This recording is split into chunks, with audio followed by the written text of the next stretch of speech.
सभी प्यारे प्यारे छात्रों को मेरा प्यार भरा नमस्कार। मैं यहाँ पर समय, दूरी तथा चाल के 7वीं क्लास को लेकर के हाजिर हूँ। बहुत ही छोटी सी क्लास होगी ये इस पूरे चैप्टर के इतिहास की। तो यहाँ पर लेकिन बहुत ही अच्छे प्रश्न होंगे और इस तरह का प्रश्न आपने देखा होगा, अगर आपने एग्ज़ाम दिए हैं, प्रैक्टिस सेट उठाए हैं, तो ऐसा प्रश्न आपको देखने को ज़रूर मिला होगा। यूपीएसआई में भी ऐसा प्रश्न आ चुका है। 2017-18 में जो एग्ज़ाम हुआ था वहाँ पर भी ये 3-4 अलग अलग एग्ज़ाम में कई मीटिंग्स में पेपर हुआ था, लगभग 42 मीटिंग में पेपर हुआ था। तो उसमें भी कई बार इस तरह के एग्ज़ाम में क्वेश्चन पूछा गया था। चलिए ठीक है, तो मैं यहाँ पर स्टार्ट करता हूँ। छोटी क्लास है, 5 प्रश्नों को लिया है, जिनमें से 4 प्रश्न मेरे हिस्से में हैं, बाकी का 1 प्रश्न आपके हिस्से में रहेगा जिसका जवाब आपको देना होगा। तो यहाँ पर मैं अभी स्टार्ट करता हूँ और बहुत ही अच्छा प्रश्न है, बहुत ही अच्छा तरीका भी बताऊँगा। एकदम छोटी सी क्लास होने वाली है। थोड़ी सी बात कर लेते हैं यहाँ पर। आप में से जितने लोग भी नए हैं वो सभी लोग चैनल को सब्सक्राइब कर दें और बेल आइकन को प्रेस करें। जितने लोग नए हैं वो ऐसा ज़रूर करें जिससे आपको सारी वीडियो समय से मिले। और एक महत्वपूर्ण बात ये कि ये जो चैप्टर है, कुछ नए स्टूडेंट ऐसे, हालांकि मैंने पहली क्लास जब ली थी इस चैप्टर की तो भी मैंने कहा था कि ये एक ऐसी क्लास है जिसमें हमेशा नए स्टूडेंट्स को प्रॉब्लम होती है। अगर आप घर पे बैठ के तैयारी कर रहे हो तो आपको प्रॉब्लम ज़रूर आ रही होगी। और अगर ऐसी बात है तो क्या है कि हमने ये सोचा है कि अभी कुछ जो पिछला निकल चुका है, मतलब स्टार्टिंग के जो चैप्टर हैं, तो अभी एक आध और चैप्टर करने के बाद हम फिर स्टार्टिंग पे आने वाले हैं, मतलब शुरुआत से भी इसको हम करेंगे। तो ये कुछ इस तरह का प्लान मैंने बनाया हुआ है। तो आप लोग अभी यहाँ से अच्छे से पढ़ाई करिए। ये चैप्टर ऐसा है जिसको बहुत ज़्यादा प्रोबेबिलिटी ये रहती है कि मैक्सिमम स्टूडेंट्स को ये चैप्टर पहली बार में समझ नहीं आता है। लेकिन मुझे एक बात समझ नहीं आती कि आप पूरा चैप्टर, आपको लगता है समय, दूरी, चाल, इसका कॉन्सेप्ट अपना अच्छा नहीं है, भाई इस चैप्टर को हम नहीं करते। इस क्लास में मुझे आप बता दीजिएगा, पिछली जो क्लास थी उसमें मुझे बता दीजिए ऐसी कौन सी नई बात थी जो नहीं समझ सकते। मैं समझता हूँ अगर आपके घर में कोई चौथी क्लास का बच्चा हो, तीसरी चौथी क्लास का अगर कोई बच्चा हो, तो आप उस बच्चे को ये क्लास 2 बार दिखा देना, मेरे ख्याल से वो भी ऐसे प्रश्नों को गलत नहीं करेगा। तो इतनी सिंपल सी क्लासेस हैं। मानता हूँ एक आध क्लास में एक आध टाइप के सवाल में आपको दिक्कत ज़रूर आ रही होगी, लेकिन अब तक मुझे ऐसा नहीं लग रहा है कि जो क्लास में यहाँ पर सेपरेट क्लास इसीलिए ले रहा हूँ, छोटी छोटी क्लासेस, जिसमें आपको दिक्कत ना आए, आपको अजीब सा फील ना हो कि आप नहीं कर पा रहे हो। ठीक है, तो जिस बात पे मैं खुद ध्यान दे रहा हूँ इस चीज़ की, मैं खुद जानता हूँ कि आपको दिक्कत आएगी अगर मैं एक क्लास में बहुत सारे नए टाइप के सवाल रखूँगा।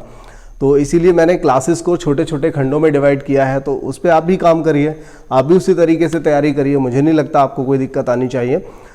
चलिए खैर, हम स्टार्ट करते हैं यहाँ पर आज की इस क्लास का पहला जो प्रश्न है।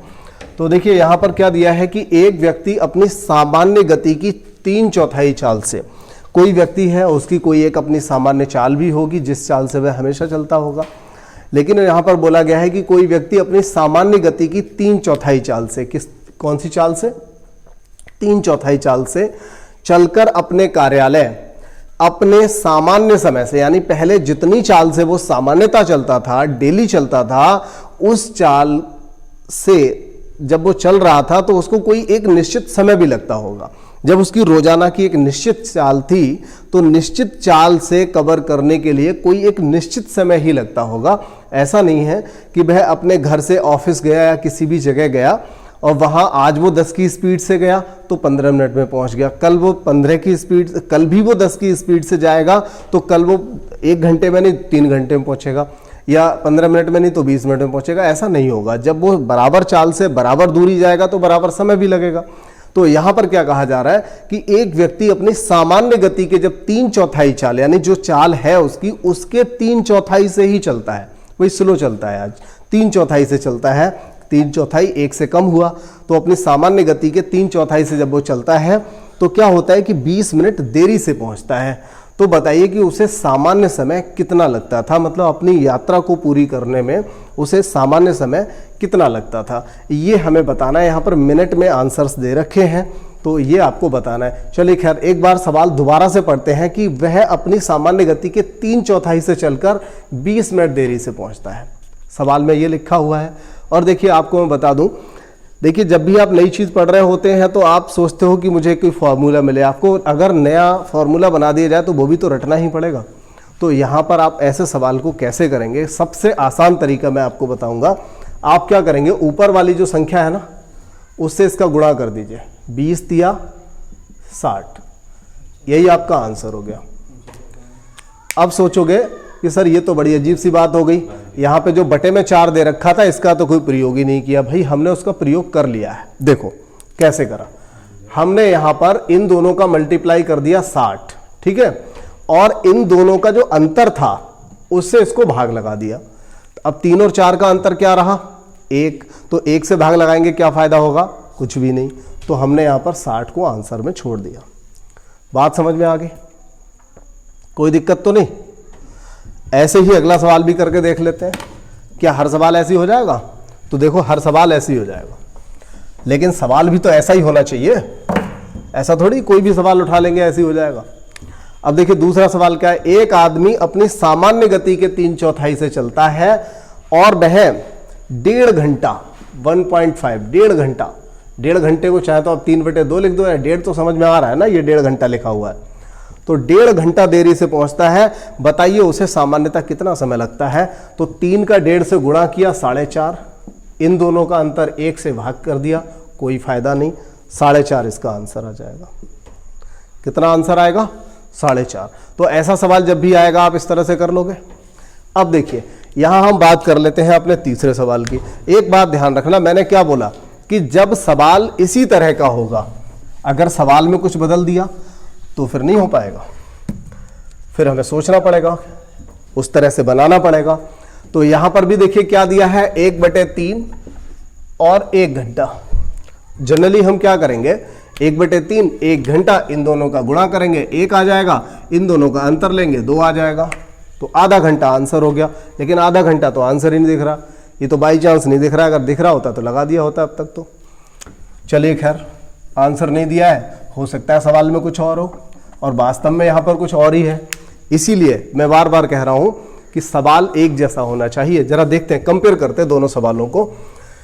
एक व्यक्ति अपनी सामान्य गति के 3/4 से चलकर, यहां पर क्या कह रहा है, एक व्यक्ति अपनी चाल को 1/3 कम कर देता है।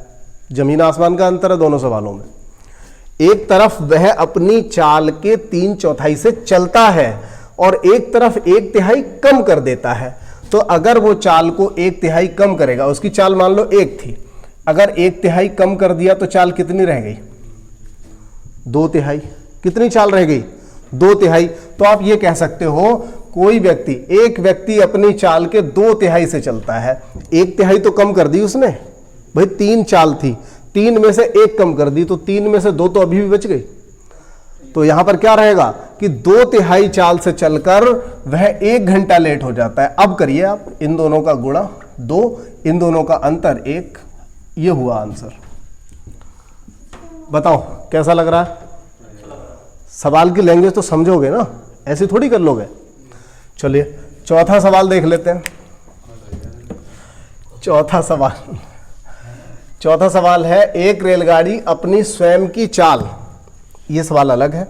एक रेलगाड़ी अपनी स्वयं की चाल, पिछला वाला जो था वो पैटर्न हो गया, उसमें क्या था कि सिंपल सा दिया, यहां पर थोड़ा सा मैंने बदलने की कोशिश की, सवाल को, लैंग्वेज को थोड़ा सा पहली लाइन में बदल दिया, उस पर थोड़ा ध्यान दे लेंगे तो पिछले सवाल जैसा हो जाएगा, कोई ऐसी दिक्कत नहीं थी वहां पर।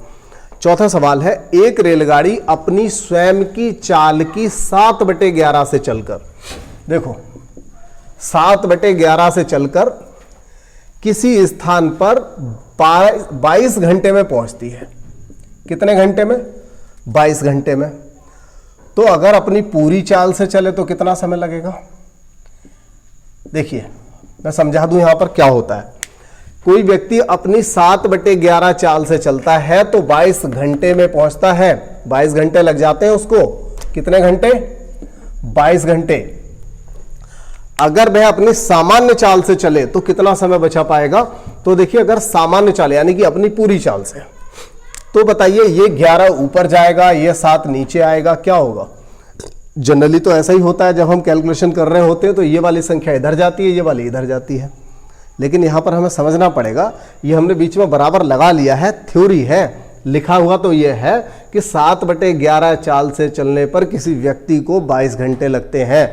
तो इसीलिए पूरी इस चाल से चलने पर उसे कितना समय लगेगा। अब जरा समझने वाली बात यह है, अगर कोई आधी चाल से चले, ध्यान दे लें इधर, अगर कोई अपनी आधी चाल से चले और 2 घंटे लगे तो इधर गुणा कर दें तो क्या हो जाएगा 4। तो क्या पूरी चाल से चलेगा तो 4 घंटे लगेंगे। तो उल्टा हो रहा है यहां पर, अगर कोई अपनी आधी चाल से चलता है, आधी चाल से चलता है 2 घंटे लगते हैं, पूरी चाल से चलेगा तो 4 नहीं 1 घंटा लगेगा। मतलब अपनी स्पीड के आधा यूज कर रहा है तो उसे 2 घंटे लग रहे हैं। अब पूरी यूज करेगा तो जल्दी हो जाएगा ना काम उसका, तो उसे सिर्फ 1 घंटा लगेगा। यानी यहां पर यह क्रॉस नहीं होगा। समझने वाली बात यह है कि यहां पर संख्याओं का क्रॉस नहीं होगा। आप क्या करोगे, देखो अगर कोई आधी चाल से चलता है तो उसे समय, या 7/11 से चलता है तो 22 घंटे लगते हैं, तो पूरी चाल से चलेगा तो यहां पर 7/11 का गुणा होगा। मैंने आपको बता दिया क्रॉस नहीं होगा, 11 ऊपर नहीं जाएगा। बात समझ में आ गई होगी, नहीं आई हो थोड़ा पीछे और चले जाना, दोबारा से देख लो। 11 दूनी 22 यानी 14 घंटा। देखो इसमें आंसर 14 घंटा लिखा है। अगर कोई रफ्तार सिंह होगा तो अब तक तो लगा ही देगा आंसर, बहुत जल्दी कर देगा। रफ्तार सिंह तो समझते हो ना, रफ्तार सिंह नहीं देखा, अक्षय कुमार नहीं देखा, 72 सिंह नहीं, रफ्तार सिंह भी है शायद,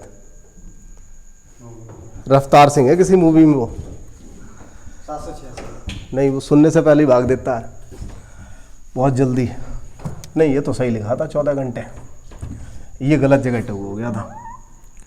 देखो 14 घंटे यहां पर हमने निकाला तो ये क्या निकल करके आया, ये निकल के आया कि अगर वो 7/11 चाल से चलता है तो उसे 22 घंटे लगते हैं।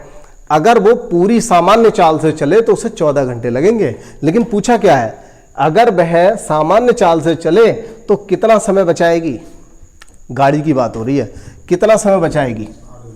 तो देख लो पहले 22 घंटे लग रहे, अब 14 घंटे लगेंगे, तो इस तरह से 8 घंटे की बचत हो जाएगी।